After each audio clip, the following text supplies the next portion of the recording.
keep in mind they're changing my voice. It is astounding how much people swear that they're nothing like the Ku Klux Klan, but they don't have an understanding of what their activities were.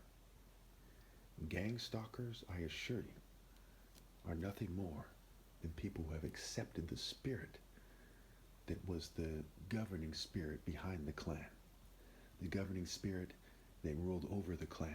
The Klan were like the foot soldiers.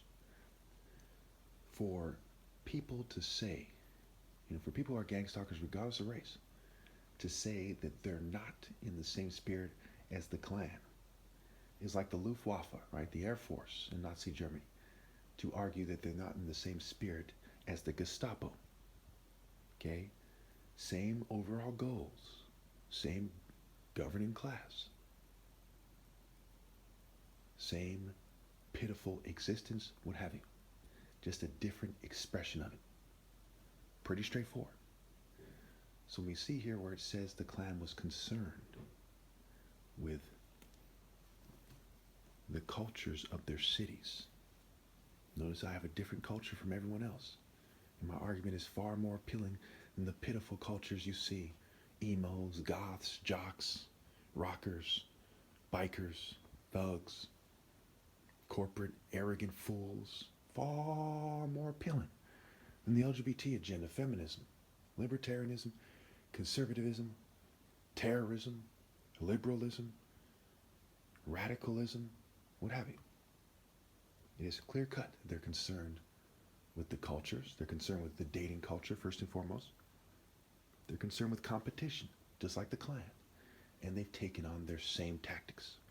They're using the government, right? There was Klan mayors and police chiefs and cops and governors. They used the government. They used clandestine, right? Klan and clandestine.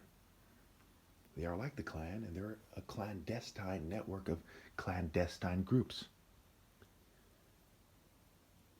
operating with secrecy. The code of silence, the Klan code of silence and oaths.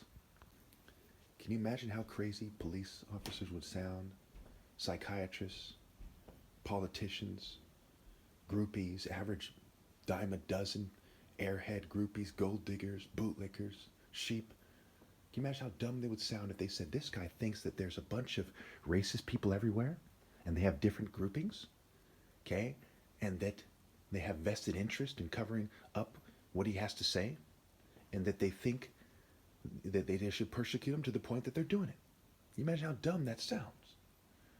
Name one city in California where any of you would be shocked if the people got together to a large degree to give someone a hard time. Name one.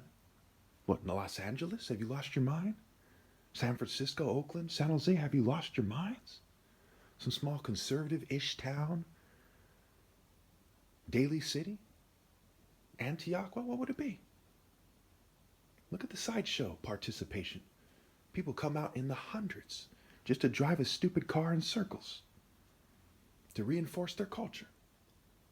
People harass people as Antifa and the Proud Boys and people with average political membership, Make America Great Again, and the counter movement. But you think that they wouldn't harass somebody with an up to $10 million top martial artist challenge, pay nothing if you lose, to prove that he is ideal and should be in charge, and should therefore change the culture and the nature of competition in this rat race, dog-eat-dog nation. Can you imagine? Yeah, that's what we think, and you're crazy if you think that we're not right, so go take your meds, pal. Can you imagine the heartless, utterly emasculated worms that would argue that I'm wrong, or that the state is right to not launch an investigation? For the state to not launch an investigation and to not shut this thing down is far worse than if a major gang in Chicago, like the Latin Kings or Gangster Disciples, all got together to harass somebody. And the state said, well, there's too many of them, so we're not going to interfere. That is some bitch fucking shit. Should we be surprised? With all the nerds everywhere, all the nerdy craftsmen, people who descend from naked Greco-Roman wrestling. I'm not saying all white people are all Greeks per se. But people come from a long line of idiots, slave masters, yes men for slave masters, etc.